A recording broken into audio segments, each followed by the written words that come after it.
this is a presentation by myself, Central Queensland University, for the Bachelor of Laws Honours Program 2017. The topic is, will the rights of landholders and the community be recognised by the Queensland Government as opposed to recognising corporations?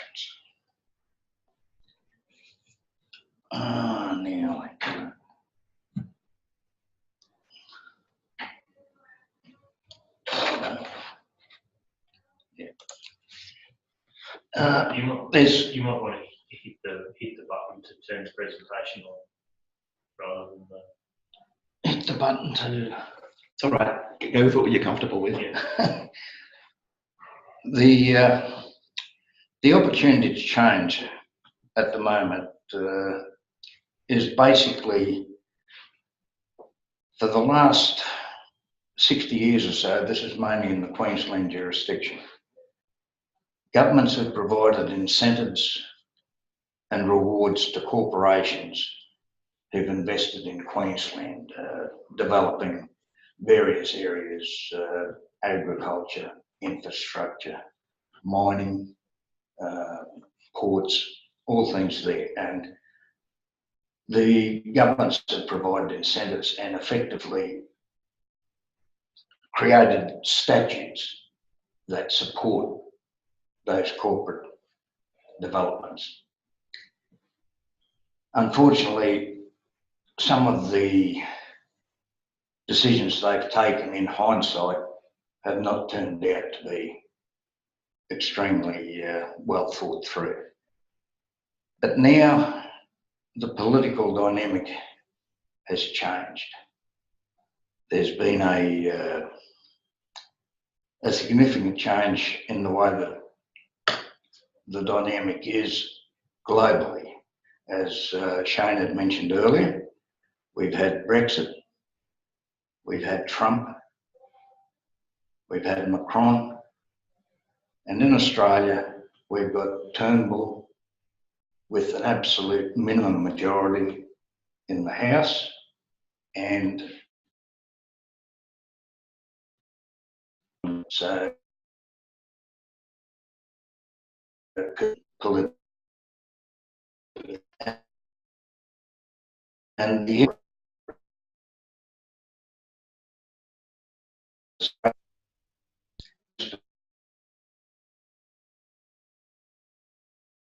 where they wish to go offshore for profitability, to chase profitability as against their corporate responsibility.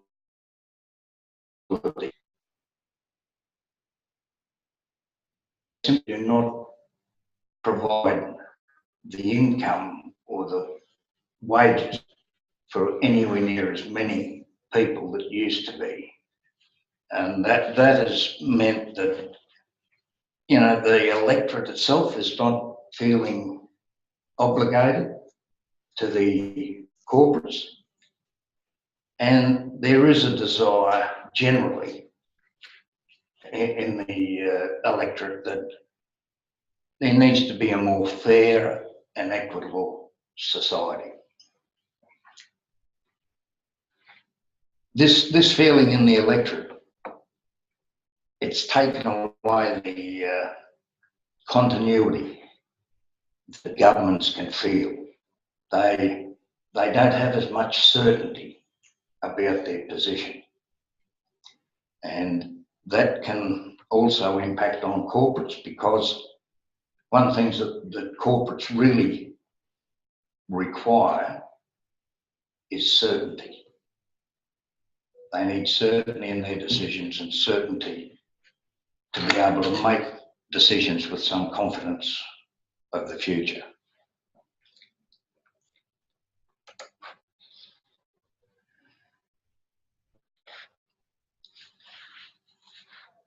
The corporates are tending to migrate more their production to the command societies, those that have authoritarian governments. This provides the corporates with certainty as to when they can, how they can maintain their costs in production, and hence greater profitability.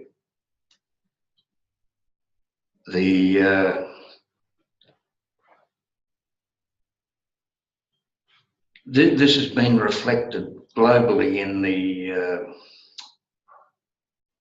the democratic societies, as has been reflected in Brexit, where both major political parties both advocated stay in the European Union, and the result was to leave. Trump, although he is a Republican as such, when he was a candidate, he was an anti-establishment candidate. And virtually all other candidates were against him, and the establishment itself of the party was against him. Macron in France, he had only been around for 12 months. He was not a member of a major political party in France, and he won the election as president. Just recently, La Marche, I don't know if that's correct French, but 12 months ago they didn't exist. They are now the government of France. They have a significant majority in France to form government with Macron as the president. As I said, Turnbull in Australia, he's in an absolute minimum situation in the House, and he's in a minority situation in the Senate. So it's difficult them there. That's not a good situation for corporates. I prefer to have certainty so they can do things. Presently, the main government is drafting legislation, or looking to draft new guidelines for the mining sector for the restoration of mining sites. In Queensland, there's about in Australia generally, there's about 15,000 abandoned mining sites where the miners have just closed them down and walked away without any responsibility for the rebuilding of those sites. Some of the corporates do a good job in trying to restore the one that tends to do that. There are others, but by and large, a lot of the corporates try to evade and avoid any liability for that. There has been a recent effort by some of the majors, Anglo, Rio Tinto, and that, where they've sold or managed the transfer of the mine sites, minor players who questionable to be able to sustain the restoration of the site afterwards.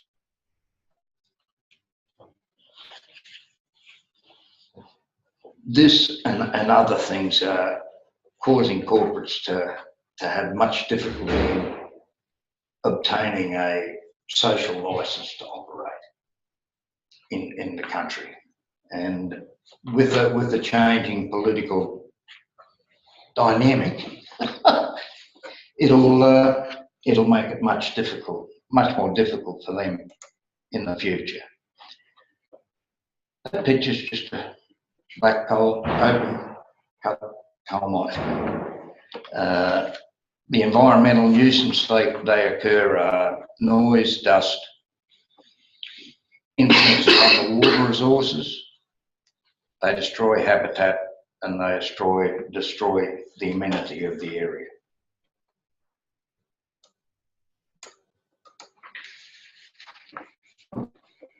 Another situation in Queensland is the conflict of interest that ministers have in making final decisions. The minute if an objection to say a mining thing, it goes to the land court. Right, land court only has jurisdiction to make a recommendation to the minister. Ackland New Hope Discovery has been, the recommendation is to refuse. It hasn't been finalised yet. It will be interesting to see what happens there. Whether if that happens and the minister then approves it, whether there's any possibility of a malfeasance in public office opportunity arises at a later date. But it will only happen at a later date. It can't happen at the present time. These things can be changed by giving the court full authority to make final decisions and determinations. The ability to do it is in this this period of unstable political situations that public pressures can be brought to bear on. They don't have any real certainty. They're not sure of how they're going to survive in the environment they're in. And most politicians are very much interested in surviving. What we want is a fair and just society for everyone, justice for all parties that have standing to go into a court system and that to argue their case. And, you know, we need a rules-in view of justice where it's not just only for some to have the great enough to have some benefit, but there needs to be a benefit for all members of society. Even if it's, you know, there's a major benefit for one part, but there is still some benefit for those at the lower end of the chain as well.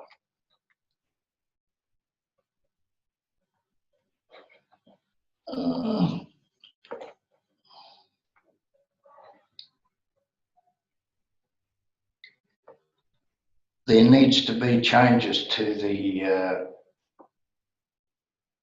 the statutes that allow for fair compensation for anyone by an activity, by a corporate and that, and not having to go to through the tort of negligence or whatever, whereby they have to initiate a case to get compensation for damage that's been caused by a corporate. It would be much better if there was a statutory duty on the corporation so that they had to do that. The onus of proof would be changed and there would be no cost to the person who suffers damage. That, I think, needs to happen pretty much across the board, and this is only been in the Queensland jurisdiction that I'm looking for, but it should be applied more generally. I thank you. Thank you, Robert. So, questions from the room? Can I just one thing, you can call very environmental work on these areas. I've worked for Glencore, well, on their site for 4 years. very careful using them as an example of people who are responsible for the environment. I think that was Glencore here. But what you mentioned about the costs of what they do, they only have an obligation to set aside a certain figure every year.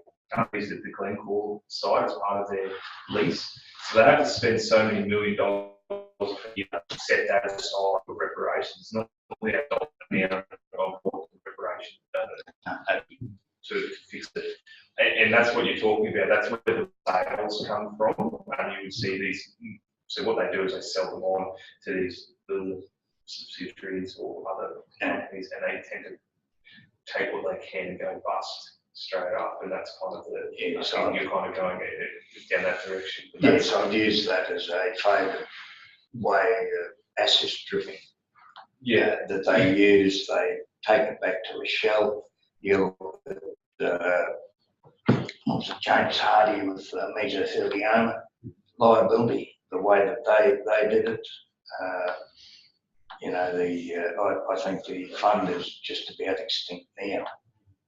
And that yet there's probably thousands and thousands of people who are going to be suffer from mesothelioma because of asbestos. There's only so much you could do. You're talking in coal mining, you're talking about millions of square meters, millions of tons of coal coming into the ground. It's very difficult to ever return that to any kind of semblance of what it was. But there's the Queensland government. They initiate looking at how they can change things there. At the present time, they only need to get a bank guarantee, and they submit that. It's not on their books, right? That's how they secure so far the restoration. I think it's Robert, I can't think of the name of the company there, but the ANZ Bank was their bank guarantee. The ANZ Bank withdrew, so there was no guarantee for them. One of the shareholders then put up the guarantee and made license. Within 6 months, the company went into liquidation. Can I ask? You mentioned rules. How do you apply Rawlsian principles to this analysis? You seem to be saying that the outcome of the Rawlsian analysis should be that there should be benefits for everybody. I'm not sure how Rawlsian analysis from the original position of available ignorance gets you to that point. So how do you apply rules to this situation? You didn't mention the bond either, which I think helps. Yes, well, that's what Scott just mentioned with bond. A proposal I had was in all, say, extractive industries, that as they start generating income and profit, that a percentage of that be applied by way of a bond for any damage they do for external to their tenement. That sounds like a good idea, but I'm trying to get my head around where rules comes in. Well, it's his theory of justice. Yeah. And that you don't. If you look at the way the Mineral Resources Act works now, the benefits for the Queensland government and for people that work there, right? And that's supposedly for the greater good. But those people that don't have it, don't have a direct benefit from that they need to get some benefit out of it too. Now, to a degree, the Royalties for Regions program sort of does that, but that seems to have been taken away. And that, I think, if they put in a bond so that if there's anyone that suffers damage, collateral damage from the mining operation, that then, if that bond's there and they don't have to spend any money to actually take effect of it, that it becomes a positive duty on the mining licence holder to provide that funding. You're still going to need a mechanism to establish liability, aren't you?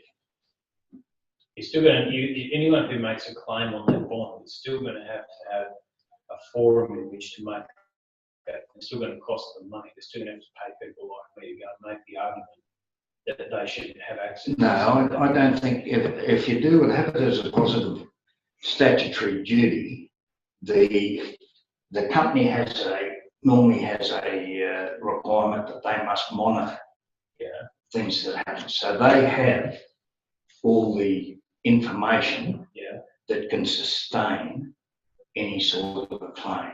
Now, they have a positive duty to do that. If someone comes in and says, you know, my aren't providing water anymore, and I suspect it's from the fact that, you know, I've got a 200 metre deep pit, you know, 2 kilometres away that's changed the water table, that the mining company would have a positive duty to provide that information. So is there a role then for the EPA? Is that if you don't want to go to court and prove your case, you're saying they've got to have an environmental authority. But even without the EPA, like, a sympathy with the farmers. But what you're talking about sounds to me like the opposite of justice. Because what you're talking about, to me, sounds like a situation where anyone, for any reason, can make a claim against the party, the corporate party in this case, without making their case at all, and then it's entirely on the defendant to defend that case. And regardless of how, I mean, it's so often it's attractive to reverse the burden of proof. But as soon as you do it, you start to get into positions where it's injustice. How is it just to say that the defendant to this claim should bear the burden of proving that the claim has no basis in a situation where the claimant need prove nothing? It's just the opposite of justice. what I was hearing, Robert, was if you've got a fund established, then in answer to Anthony's question, probably the defendant wouldn't care, because if the claim was like a third-party motor car against a fund, the defendant's already put tipped the money into the pool. But that brings us back to my previous objection. In that case, somebody is going to have to make a claim on that fund, right? So if the company is not going to be put in the position of defending it because the fund is there, there's going to have to be somebody who's making a decision about whether a particular claim is valid and what the claim is worth, which means that there's still going to have to be an application process. Otherwise, I could look at an open cut mine in Cairns, near Cairns, and say, well, that open cut mine affects me. It's creating carbon going into the environment and affecting making lines. And you've now got to show why that claim's not valid, because there's no burden on substantiate my claim at all. Off you go. And you could get people misusing that. You could get 1,000 people each making that claim. I think this is a tangent. No, it's not, because as I understand it, the fundamental proposition of the thesis is that the burden of proof should be Okay. to get away from talk. No, it's about the, from my reading, it's more about the relationship between the executive and the land. I limited the time. You know, the problem is that the land court has the capacity to make decisions that they can't effectively enforce. Okay, but I think that, and obviously there's always a question about how well these things are on these presentations, but I think that in writing the dissertation, you want to be very clear, keep that proposition at the centre of what you're writing. Yes. that's the end of our question time. Thank you all very much, and thank you, Robert, for Thank you, Robert. presentation.